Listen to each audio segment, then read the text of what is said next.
예, 안녕하세요. 강정원 평가사입니다. 이번 시간에는 이제 공포상 제한받는 토지의 평가 관련된 판례를 살펴보도록 하겠습니다. 사건 번호 2017도 61799 사건이죠. 칠판 판례 분석 289페이지, 290페이지입니다. 자, 토지보상법과 그 시행규칙의 관련 규정에 의하면 공법상 제한받는 토지에 대한 보상액을 산정할 때 해당 공법상 제한이 구도시계획법 지금은 이제 국토회계위원회 법률이죠. 등에 따른 용도 지역, 지구, 구역의 지정 또는 변경과 같이 그 자체로 제한 목적이 달성되는 일반적 계획 제한으로서 구체적 도시계획과 직접 연관되지 아니한 경우에는 그러한 시설을 제한받는 상태로 그대로 평가해야 된다. 반면 도로, 공원 등 특정 도시계획 시설의 설치를 위한 계획 결정과 같이 구체적 사업이 따르는 개별적 제한이거나 일반적 계획 제한에 해당하는 용도 지역 등의 지정 또는 변경에 따른 제한이더라도 그 용도 지역 등의 지정 또는 변경이 특정 공익사업의 시행을 위한 것일 때에는 그 공익사업의 시행을 직접 목적으로 하는 제한으로 보아 그 제한을 받지 아니하는 상태를 상정하여 평가해야 한다. 두 번째, 어느 수용 대상 토지에 관하여 특정 시점에서 용도 지역의 지구, 구역을 지정 또는 변경하지 않은 것이 특정 공익사업의 시행을 위한 것일 경우 이는 해당 공익사업의 시행을 직접 목적으로 하는 제한이라고 보아 용도 지역 등의 지정 또는 변경이 이루어진 상태를 상정하여 토지 가격을 평가해야 한다. 여기에서 특정 공익사업의 시행을 위하여 용도 지역 등을 지정 또는 변경하지 않았다고 볼 수 있으려면 토지가 특정 공익사업에 제공된다는 사장을 배제할 경우 용도지역 등을 지정 또는 변경하지 않은 행위가 계획재량권의 일탈 남용에 해당함이 객관적으로 명백하여야만 한다. 중요한 판례죠.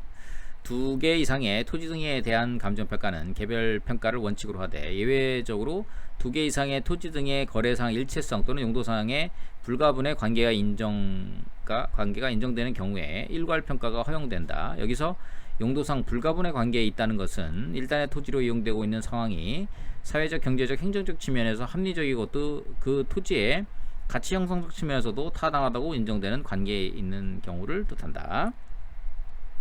자, 관련된 내용으로 보면은 공법상 제한받는 토지의 평가. 자, 공법상 제한받는 토지란 개별 변경에 따라 각 토지의 각종 이용 규제나 제한을 받는 토지로서 이는 국토 공간의 효율적 이용을 통해 공공 복리를 증진시키는 수단으로 그 취지가 인정된다. 평가 기준으로 보면요, 토지보상법 시행규칙 제23조 제1항 공법상 제한받는 토지에 대해서는 제한받는 상태대로 평가하되 공법상 제한이 해당 공익사업의 시행을 직접 목적으로 가해진 경우는 제한이 없는 상태를 상정하여 평가한다. 이렇게 되어 있죠. 자, 일반적 계획 제한과 개별적 계획 제한이 있는데요. 자, 일반적 제한이란 그 자체로 목적이 완성되고 구체적 사업의 시행이 필요하지 않은 경우로 그 제한받는 상태대로 평가한다. 그 예로는 국토계획위원회 법률에 의한 용도, 지역, 지구, 구역의 지정 등을 이제 얘기하는 거고요. 자, 개별적 제한이라는 그 제한이 구체적 공익사업의 시행을 필요로 하는 경우를 말하며 개별적 제한이 해당 공익사업의 시행을 직접 목적으로 가해진 경우에는 그 제한이 없는 상태를 상정하여 평가한다.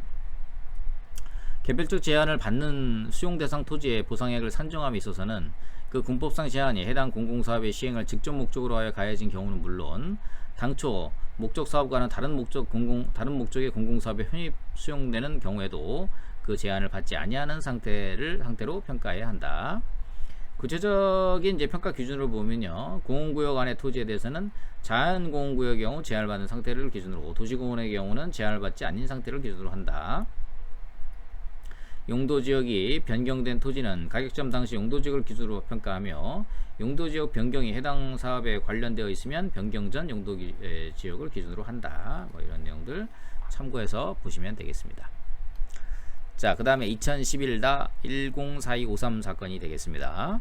토지보상법 시행규칙 제22조 대외적 구속력 여부에 대해서는 법령보충적 행정규칙이다. 이렇게 지금 판시하고 있는 내용이 되겠습니다. 자, 2011-104253 판결 유지 보겠습니다.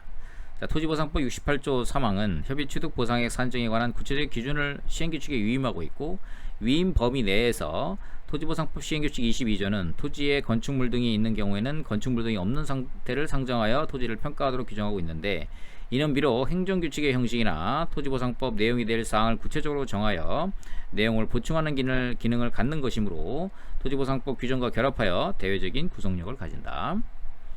자, 한국토지주택공사가 국민임대주택 단지를 조성하기 위하여 갑 등에게 토지를 협의 취득하면서 매매대금의 고의 과실 내지 착오평가 등으로 과다 또는 과소하게 책정되어 지급되었을 때에는 과부조건 금액을 상대방에 청구할 수 있다라고 약정하였는데, 공사가 협의 취득을 위한 보상액을 산정하면서 한국감정평가사협회의 토지보상 지침에 따라 토지를 지상에 설치된 설탑 및 고압 송전선의 제한을 받는 상태로 평가한 사안에서 위 약정은 단순히 협의 취득 대상 토지 현황이나 면적을 잘못 평가하거나 계산상 오류 등으로 감정평가 금액을 잘못 산정한 경우뿐만 아니라 토지보상법상 보상액 산정 기준에 적합하지 아니한 감정평가 기준을 적용함으로써 감정평가 금액을 잘못 산정한 이를 기준으로 협의 매수 금액을 산정한 경우에도 적용되고, 한편 공사가 협의 취득을 위한 보상액을 산정하면서 대외적 구속력을 갖는 토지보상법 시행규칙 22조에 따라 토지에 건축물 등이 있는 때에는 건축물 등이 없는 상태를 상정하여 토지를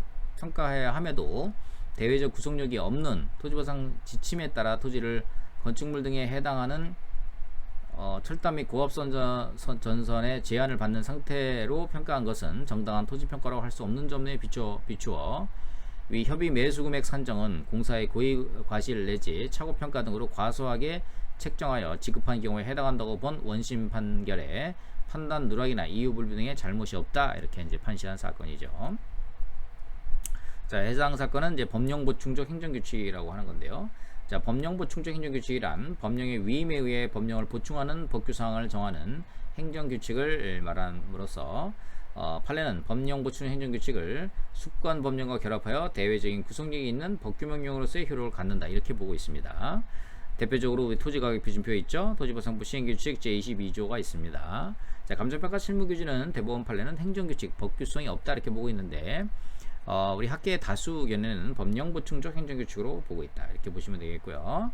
자, 법령보충적 행정규칙의 학설은 법규명령설, 행정규칙설, 규범규칙 행정규칙설, 위헌무효설, 법규명령 효력을 하는 행정규칙설 등 이런 내용들이 있고요. 자, 이에 대한 쟁점 내용을 보시면, 대부분은 법령보충 행정규칙을 행정규칙이지만 법규명령 같은 효력을 갖는 것으로 보기도 하고 법규명령의 성질을 갖는 것으로 보기도 한다. 자, 헌법재판소는 법령보충 행정규칙도 행정규칙으로 보며, 법령보충적 행정규칙은 그 자체로 직접적인 대외적 구속력을 갖는 것이 아니라 상위법령과 결합하여 상위법령의 일부가 됨으로써 대외적 구속력을 가질 뿐이다 라고 이렇게 판시하고 있습니다.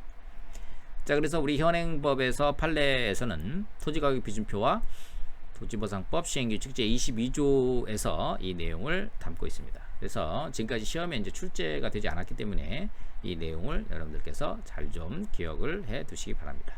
최선을 다하고 포기하지 않는 자세로 임할 때 감정평가사 꼭 합격한다, 이렇게 말씀드리겠습니다. 오늘도 수고 많으셨습니다.